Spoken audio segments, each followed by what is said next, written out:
Baik, Assalamualaikum warahmatullahi wabarakatuh. Assalamualaikum warahmatullahi wabarakatuh. Kalian yang saya hormati, izinkan saya Pak Hadi Pranabadi melaksanakan wawancara dengan Bapak terkait cara Bapak, trik Bapak dalam pengambilan keputusan selama menjadi pemimpin. Pasti banyak permasalahan ya Pak sebagai pemimpin. Baik kaitannya dengan guru, dengan siswa, dengan masyarakat ya, dimana yang tersulit kadang yang berdilema etika ya Pak ya, keputusannya dua-duanya benar lah kalau Bapak ambil. Nah, gimana kiat-kiat Bapak, cara Bapak untuk mengambil keputusan itu? Barangkali bisa dimulai dengan bercerita tentang permasalahannya seperti apa. Yang jelas kalau misalkan ada permasalahan yang semuanya itu sama-sama benar, memang itu hal yang paling sulit gitu ya. Tetapi karena kan kita di dalam bermuamalah Islam itu sudah ada panduannya, gitu ya, bahwa kalau kita menemukan satu permasalahan yang sama-sama benarnya itu, yang paling pokok itu adalah keumuman di institusi itu atau di tempat itu. Kalau di sekolah berarti di sekolah itu. Dan jangan sekali-kali kita melawan keumuman itu. Sebab kalau kita melawan keumuman itu namanya gaduh, membuat kegaduhan. Sama seperti di dalam agama pun juga begitu. Ya, jangan menganggap bahwa itu adalah benar, tapi di situ umumnya itu A, tetapi kita melakukan B, itu membuat gaduh. Kalau sudah membuat gaduh, semuanya juga batal kan. Kalau misalkan sholat juga jadi berjamaahnya batal. Berarti di mana langit dijunjung, di bumi dipijak. Iya, gitu seperti itu. Harus seperti itu, gitu. Seorang pemimpin itu. Cuma permasalahannya kalau kita tidak tahu ilmu itu, jadi seperti apa ya, seperti nggak jelas aja kemana arahnya. Gitu. Artinya panduannya adalah bahwa kita pahami bahwa dalam Islam itu komprehensif, semua aja, pasti ada nggak ada solusinya. Ya. Terus ketika misalnya masalah yang Bapak hadapi berkaitan dengan kelompok lah Pak yang lebih besar ya Pak, pasti akan ada masalah juga. Misalnya Bapak ketika membuat kebijakan mendapat atau pernah mungkin dalam satu waktu Bapak mendapatkan penolakan misalnya Pak, entah dari orang tua murid, entah dari guru, barangkali seperti itu. Lalu kiat Bapak nih untuk menenangkan permasalahan tersebut agar tidak terjadi permasalahan yang lebih jauh. Permasalahannya itu pada waktu orang itu komplain dan sebagainya atau bertentangan dengan kita, itu berarti ada informasi yang tidak lengkap. Yang pertama, kita harus melengkapi informasi itu yang sejelas-jelasnya. Kemudian yang kedua itu adalah kemanfaatan dari apa yang kita informasikan kepada mereka, kebutuhan yang kita emang harus kita lakukan, dan harus fakta, ada faktanya. Kemudian yang ketiga, kalau misalkan itu menyentuh kepada orang tua, apa manfaat bagi anak? Kalau menyentuh dengan guru, apa yang bermanfaat bagi guru? Itu sebetulnya itu aja gitu. Kemanfaatan itu yang paling utama gitu. Dan ketika itu terjadi misalnya Pak antar konflik antar entah guru atau ada orang tua, berarti memang yang diutamakan adalah kemanfaatannya murid ya Pak, murid menjadi prioritas juga ya Pak bagi murid kan. Iya, walaupun bagaimana kan kita berada di institusi sekolah ya. Iya. Kalau berada di institusi sekolah itu tidaknya adalah muaranya itu adalah di siswa. Apapun yang kita lakukan itu harus semuanya bermuara di siswa. Berarti segala keputusan selama ini Bapak menjadi pemimpin, yang terpenting adalah hal tersebut bermanfaat atau tidak untuk siswa. Bisa didik ya. Nah, terus kemudian Pak, kira-kira nih kalau misalnya ada kasus atau keputusan Bapak misalnya terkait ada permasalahan atau nanti keputusan Bapak bisa apabila diambil bisa ada permasalahan hukum, Misalnya Bapak kiat-kiatnya untuk mencegahnya, lalu kemudian bersikap tetap tenang, itu seperti apa Bapak? Jadi seorang pimpinan itu harus benar-benar memiliki keilmuan yang mumpuni dari semua aspek ideologi, politik, sosial, budaya. Ya, kemudian dari sisi emas limanya gitu, kuat enggak seperti itu. Kemudian bagaimana dari sisi hukum. Nah yang terutama sekarang itu kalau misalkan kita kehati-hatian dalam sisi hukum, apalagi dengan era digital sekarang itu juga kehati-hatian itu. Kemudian bagaimana kalau misalkan ada masalah kasus hukum. Kasus hukum tergantung lihat dulu apakah hukumnya perdata gitu ya, atau pidana gitu. Tetapi biasanya kalau kita itu kebanyakan kasusnya itu menyentuh kepada kasus perdata biasanya. Nah, kalau misalkan kasus perdata itu, dan saya sendiri belum pernah menemukan kasus itu gitu ya. Itu harus dikomunikasikan dengan orang yang memang bermasalah dengan kita. Jadi diajak berdamai, gitu. Damai yang penting semua kedua-duanya saling menyenangkan gitu, saling menguntungkan gitu, seperti itu. Kalau kasus perdata, kalau kasus pidana, endingnya itu bagaimana menyambut berkas itu gitu. Mencabut berkas itu supaya pengaduan itu tidak dilanjutkan. Sekali lagi tadi negosiasi lagi dengan orang yang merasa juga.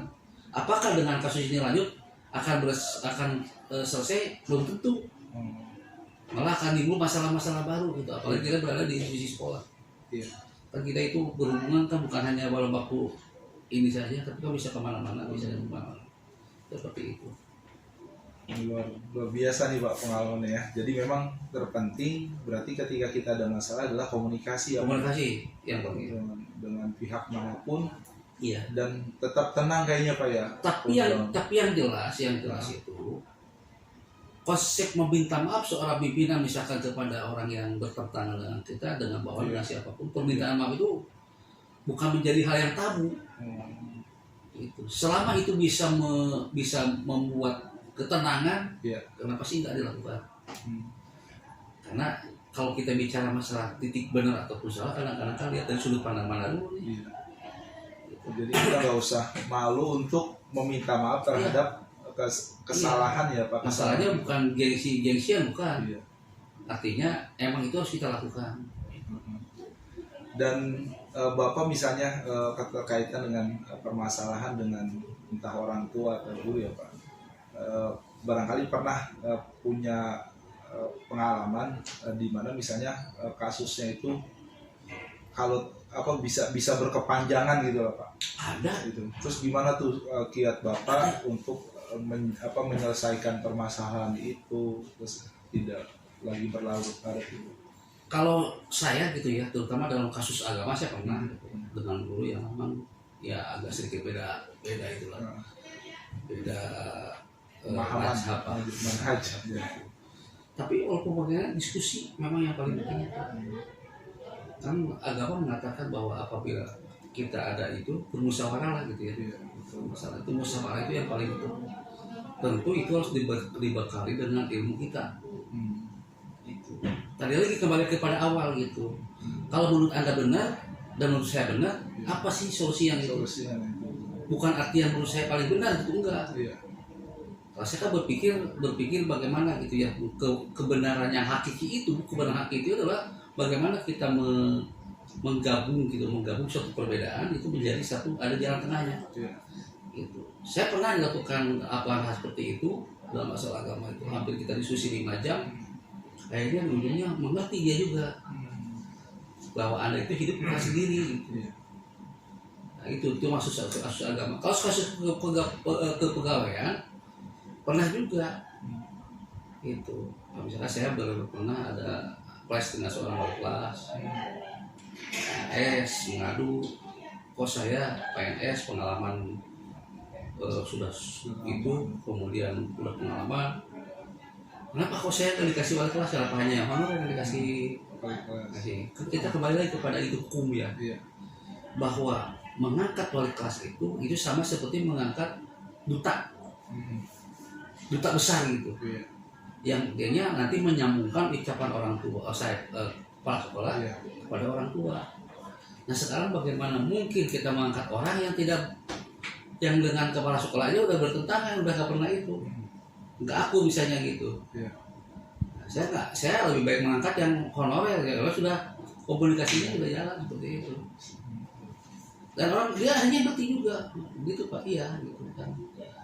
Jadi bertentangan itu jangan apa dengan kalau bertentangan oke, tapi kalau misalkan bertentangan di belakangnya itu hal materi, jauhkan kata saya. Seperti itu. Karena pertentangannya tentang masalah materi. Itu aja. Jadi ini luar biasa lagi nih Pak. Jadi permasalahan sekali lagi memang kuncinya untuk menyelesaikan adalah bagaimana kita mampu mengkomunikasikan. Mengkomunikasikan, dan ternyata dari komunikasi akan temukan itu Pak jalan keluar dari masalah. Luar biasa apa yang Bapak sampaikan. Ini merupakan pelajaran singkat ya Pak buat saya. Mudah-mudahan kedepannya saya bisa banyak belajar dari Bapak. Sempat lagi Bapak Puna Bakti, izinkan nanti di kesempatan yang lain barangkali saya bisa silaturahim ya Pak ya. Menjamin silaturahim, banyak bertanya, karena saya yakin guru terbaik adalah berasal dari orang-orang yang memiliki pengalaman-pengalaman. Nah ini adalah salah satu kesempatan saya untuk bertanya dengan Bapak mengenai pengambilan keputusan. Dalam posisi saya nanti jadi wali kelas, jadi apapun nantinya pasti akan ada waktu di mana saya harus mengambil keputusan yang tepat ya Pak. Iya, seperti begitulah. Ya mudah-mudahan sih yang paling penting ya kalau kita berada di pendidikan itu harus selalu mau belajar. Karena dua sisi yang berbeda itu semuanya dinamis. Guru dinamis, siswa dinamis. Nah kalau misalkan kita statis, ini kita ketinggalan gitu. Ketinggalan betul Pak. Nah, akibat ketinggalan nanti akan terjadi masalah-masalah baru. Masalah-masalah baru. Sama saya juga dengan guru. Kalau gurunya berkembang terus, saya hanya diam aja juga akan ketinggalan juga gitu. Nanti akan terjadi friksi dan sebagainya seperti itu. Itu aja lah. Baik, Pak Herman, terima kasih sekali lagi atas waktunya. Mohon maaf mengganggu. Sehat selalu buat Pak Herman dan mudah-mudahan kita ketemu lagi di Amin ya Pak. Terima kasih. Assalamualaikum warahmatullahi wabarakatuh. Waalaikumsalam warahmatullahi wabarakatuh. Mudah-mudahan bermanfaat ya. Amin.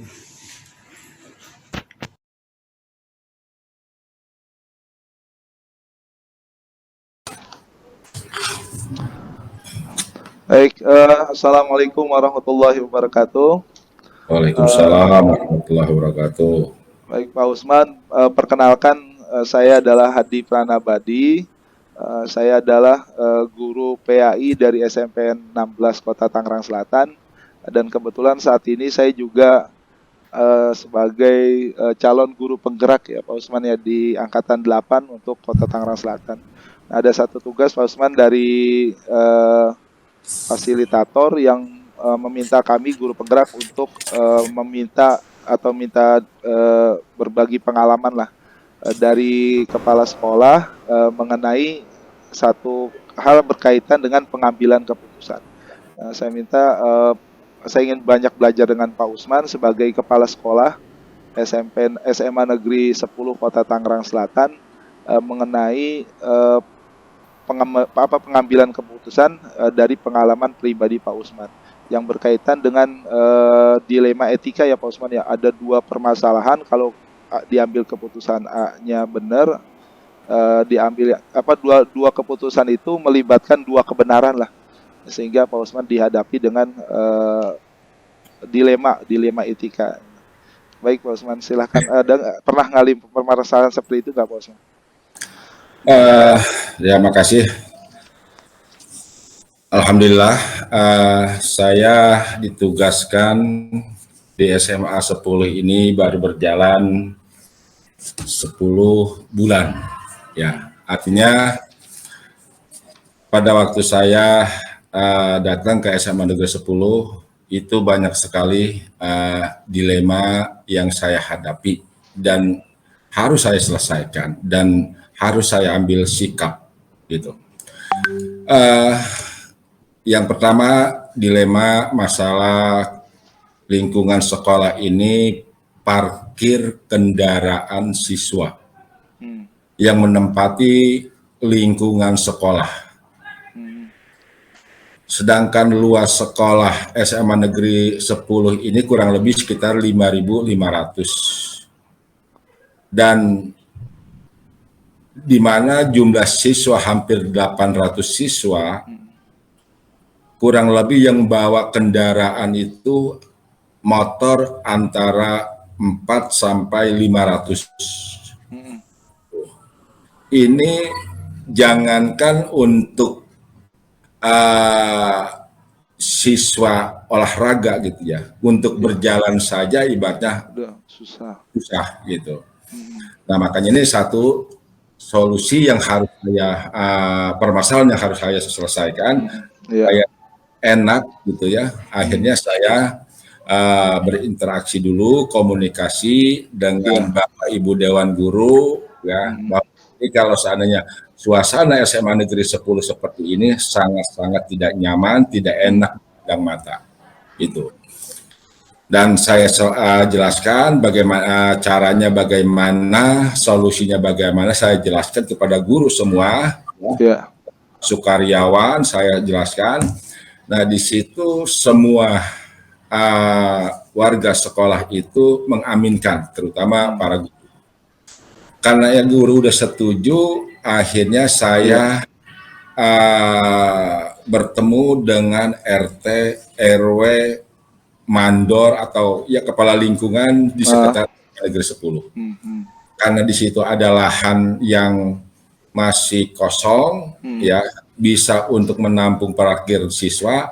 Dari situ akhirnya saya rembukan, saya undang ya para tokoh-tokoh yang ada di sekitar sekolah, ya bahwa saya punya permasalahan seperti ini, ya terutama kendaraan bermotor. Bagaimana kalau seandainya saya berikan solusi seperti ini supaya siswa bisa parkir di luar, dan nanti untuk kontribusinya silakan saja dimintakan kepada siswa. Itu.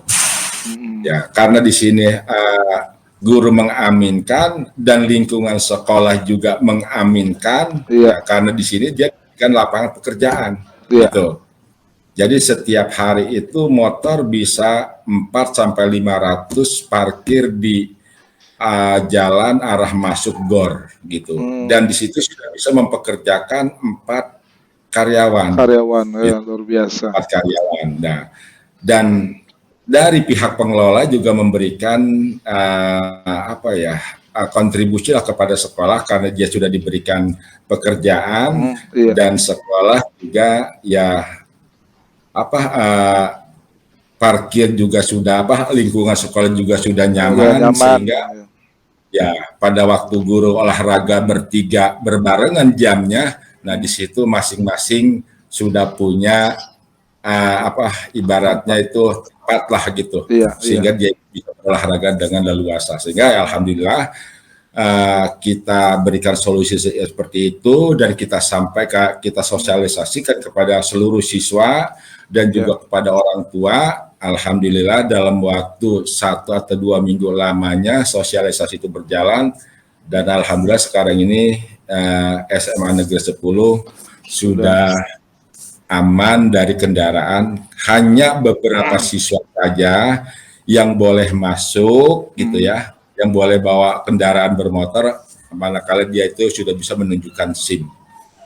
Biasanya kelas 3 yang sudah punya SIM ya usia 17 tahun. Ya paling ya 2-30 motor kita taruh di belakang rapi. Masih bisa ya.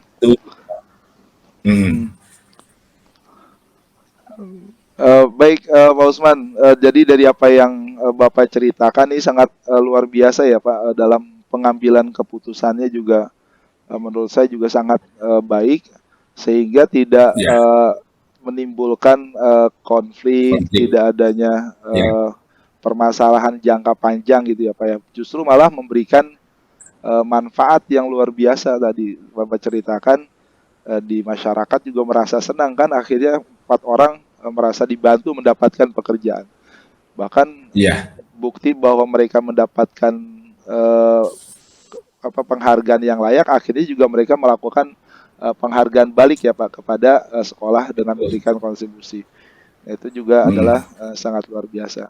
Nah, jadi dari permasalahan yang Bapak sampaikan ini, yang terlibat itu berarti antara pihak sekolah kemudian juga dengan masyarakat luas ya Pak ya, Ya, yang terjadi. alhamdulillah. Alhamdulillah terjadi. Nah, terus kemudian juga tidak ada pelanggaran hukum di sana, lalu kemudian juga tidak ada eh, apa namanya, ada yang merasa bersalah ya Pak dengan kondisi ini. Nah, lalu kemudian Pak, tentang reaksi siswa sendiri bagaimana Pak? Karena kan mereka biasanya nih di sekolah kan harus parkir, biasanya gratis ya di sekolah. Lalu kemudian mereka di parkir umum itu kan harus ada kontribusi yang harus diberikan. Nah, gimana, apa ada reaksi tertentu tidak dari siswa sendiri?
Saya izin ngerekam ya Pak ya.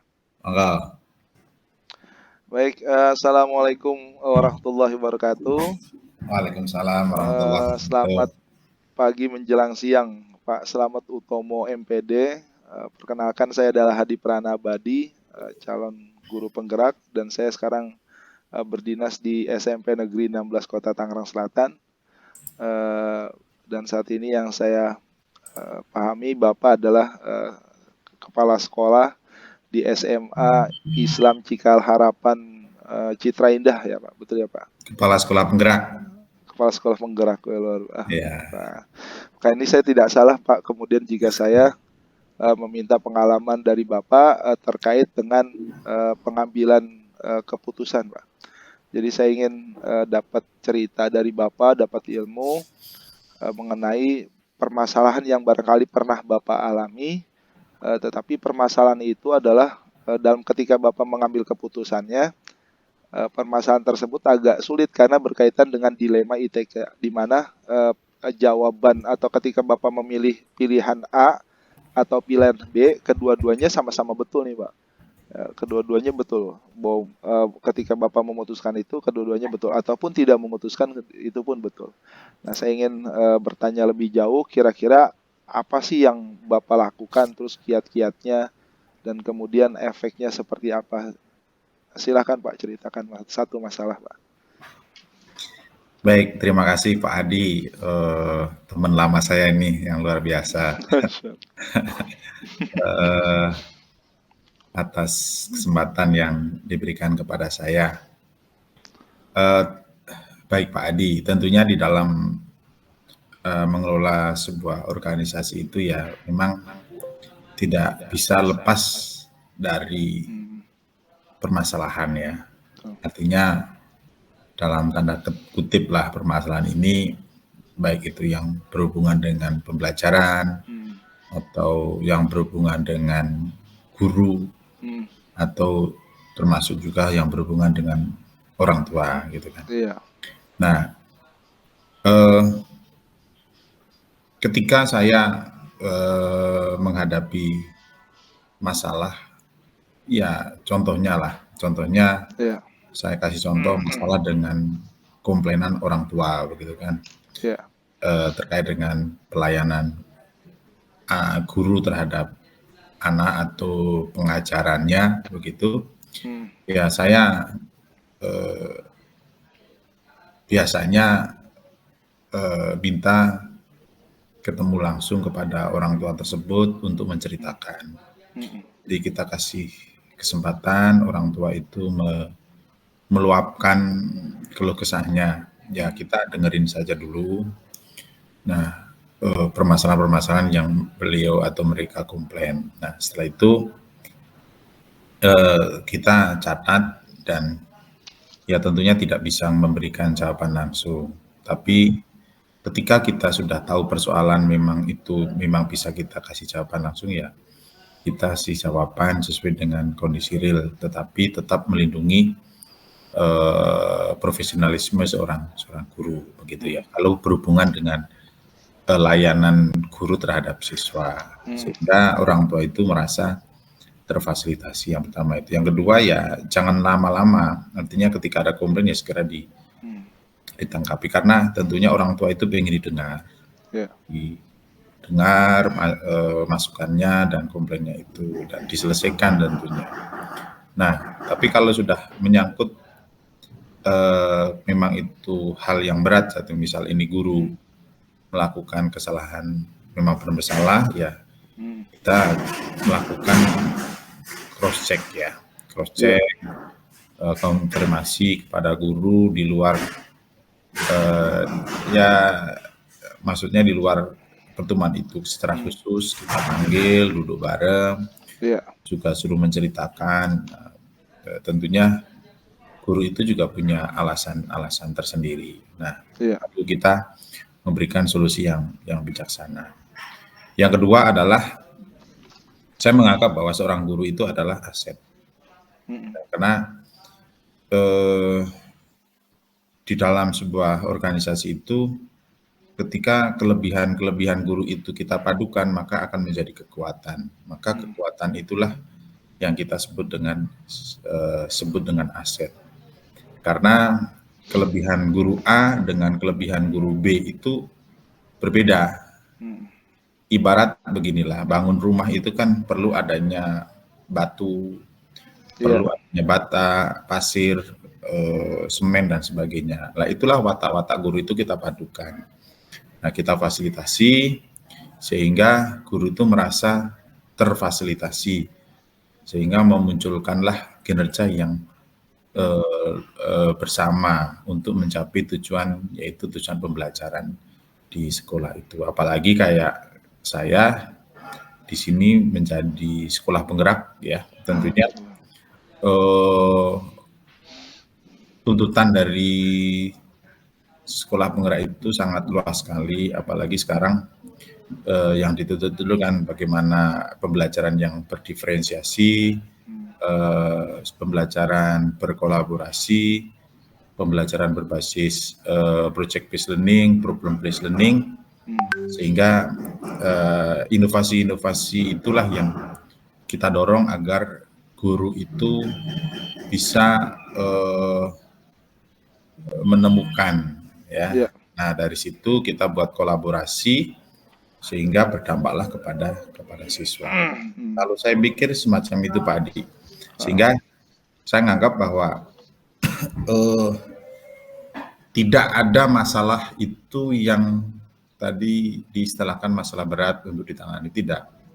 Karena sesungguhnya masalah yang berat itu ketika kita fasilitasi terhadap guru, kemampuannya, kita melihat guru memiliki kemampuan yang berbeda, ya seperti halnya kita pembelajaran di kelas itu kan pembelajaran berdiferensiasi. Ya kita anggap diferensiasi guru itu adalah sebagai aset. Nah, sehingga dengan adanya diferensiasi itu kita membentuk sebuah komunitas.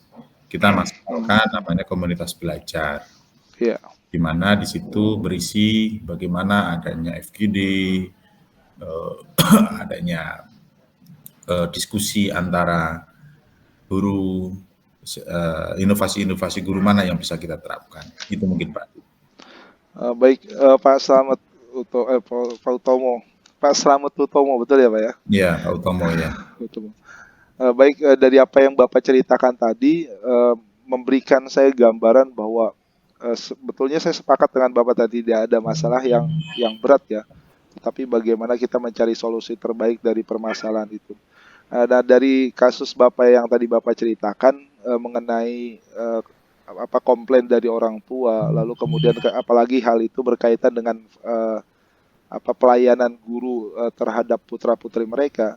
Nah, ini adalah satu permasalahan di mana terjadi antara orang tua dengan guru, dan Bapak memberikan jalan yang sangat tepat menurut saya ketika Bapak bisa memberikan kesempatan untuk guru menceritakan segala sesuatunya, keluh kesahnya, tetapi juga di sisi yang lain Bapak tadi menyampaikan melindungi guru tersebutlah bahasanya, karena guru juga adalah aset ya, Mbak.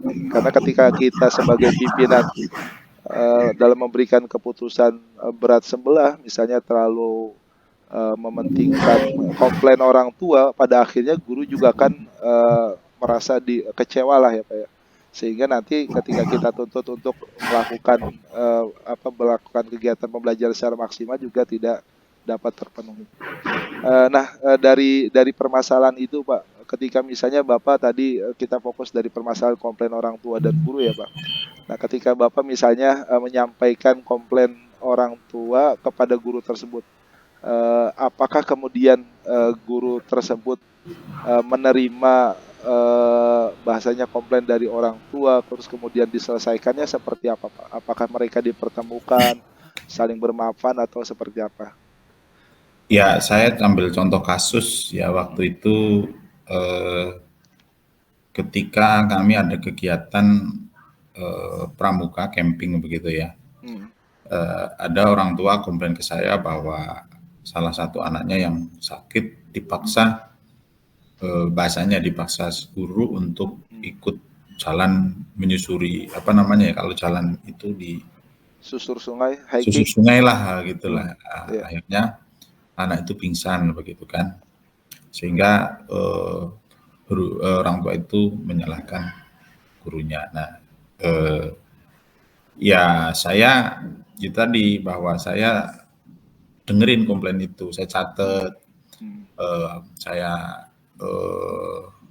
dengerin keluh kesah orang tua kenapa sampai jadi gini. Nah, yang kedua, saya selidiki, saya panggil gurunya bersangkutan, gitu kan, serta teman-teman yang lain. Nah, ternyata dari situ terjadi miskomunikasi, artinya dari pihak guru itu memang benar bahwa anak itu pingsan, begitu kan. Tetapi pingsannya itu bukan karena susur sungai, tapi memang punya riwayat lah begitu. Nah, itu sudah ditangani dan sebelum susur sungai pun kita ya guru itu katanya sudah mewanti-wanti begitu. Nah, setelah wanti-wanti, oh ya sudah, setelah mendengar cerita itu kami datangi lah. Jadi saya guru itu ya maksudnya sebelum itu saya sampaikan lah bahwa ini ada komplain orang tua gini, ceritanya gitu kan, belum cerita. Nah, setelah itu kami datengin ke rumahnya. Ya, pihak anak pingsan itu kan memang menjadi tanggung jawab sekolah. Ya, saya pribadi sebagai sekolah ya minta maaf dong atas kejadian itu. Ya, sebagai tanggung jawab maaf.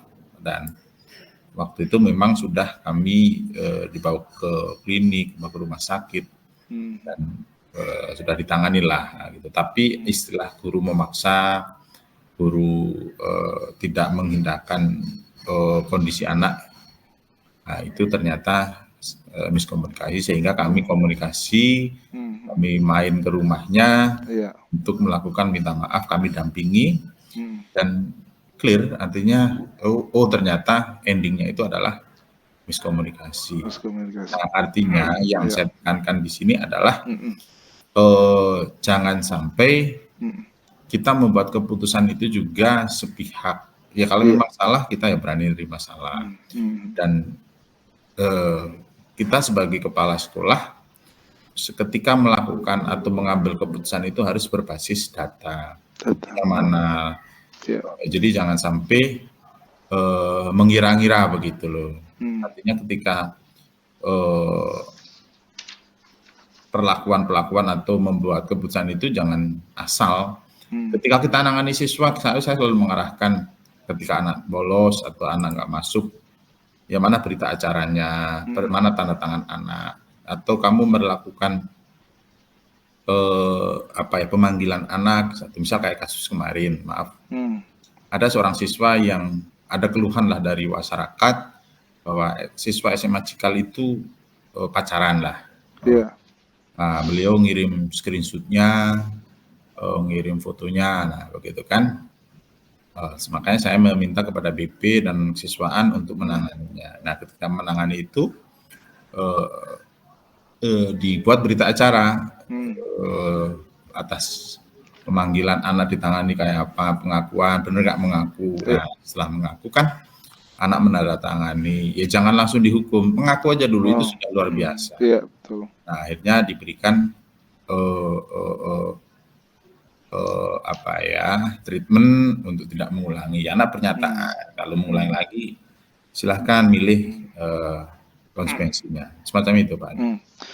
Baik, Pak Tomo, jadi dari apa yang Bapak sampaikan, ini sangat luar biasa juga bagaimana Bapak dalam mengambil keputusan memposisikan diri ya, dalam arti Bapak ketika memang sekolah memang salah ya, memang diakui kesalahan, karena memang ketika terjadi bahasanya perbedaan lah, sudut pandang atau pemikiran antara sekolah dan guru, pada akhirnya memang permasalahan ini harus segera diselesaikan ya Pak Tomo ya, agar nanti tidak berkepanjangan.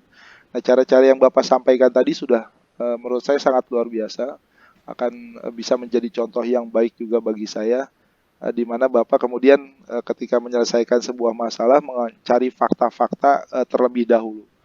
Lalu kemudian Bapak juga mencari memberikan untuk memanggil kemudian orang-orang yang terlibat di dalamnya, dimintakan keterangan selengkap mungkin sehingga memang solusi yang dalam pengambilan keputusannya dapat terlaksana dengan baik. Ini sangat luar biasa Pak Tomo. Dan kemudian Pak, tentang permasalahan tadi yang pertama tentang komplain orang tua terhadap guru tadi, tidak setelah Bapak mengklirkan urusan itu dengan orang tua, sampai sekarang pun pada akhirnya tidak terjadi masalah lanjutan ya Pak ya? Tidak. Tidak. Tetapi gini, ya akhirnya ada beberapa hal yang menjadi masukan-masukan orang tua itu ya kita terapkan. Satu misal ketika kegiatan pramuka itu kan memang ditangani oleh anak-anak OSIS ya. Nah, anak-anak OSIS itu pada waktu itu ya namanya anak pramuka, anak-anak pramuka. Nama pramuka itu kan identik dengan disiplin ya. Disiplin itu kan identik dengan fisik. Nah, push up atau apa. Nah, kita memberikan, orang tua kan memberi arahan jangan terlalu banyak jangan banyak kalau push up itu perundungan lah bahasa kasar saya. Nah, kurangin lebih hal-hal yang positif. Nah, itu tuh kita dengerin masukan-masukan orang tua itu, dan alhamdulillah dengan begitu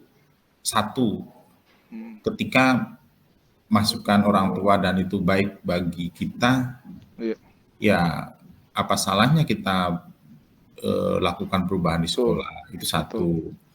Kedua, ketika orang tua memberi masukan itu kan berarti harus ada solusi. Nah, kalau memang itu bisa diterapkan. Yang kedua adalah guru, mungkin ya namanya guru ya ada batasan emosinya pastilah ketika menangani anak emosi, sehingga menjadikan salah langkah gitu ya. Tapi kita selalu menekankan bahwa ketika melakukan sesuatu itu itu harus berbasis dokumen lah. Ketika mau memutuskan apa-apa jangan sampai tidak ada dokumen yang dilakukan. Satu misal kan biasanya kalau di Cikal itu ada istilah laporan perkembangan atau misalkan. Nah, ketika guru ditanya ke orang tua bagaimana perkembangan anak, tapi kan biasanya guru itu menceritakan perkembangan. Nah, biasanya suka ngarang lah, maaf ya. Makanya saya bikin namanya jurnal kelas atau jurnal harian, bahwa anak juga ketika melakukan kebaikan ya kita tulis bahwa anak hari ini jam sekian menolong temannya, atau hari ini jam sekian anak itu telat sekolah. Antara baik dan buruk itu kita apresiasi. Yang ketiga adalah guru itu aset.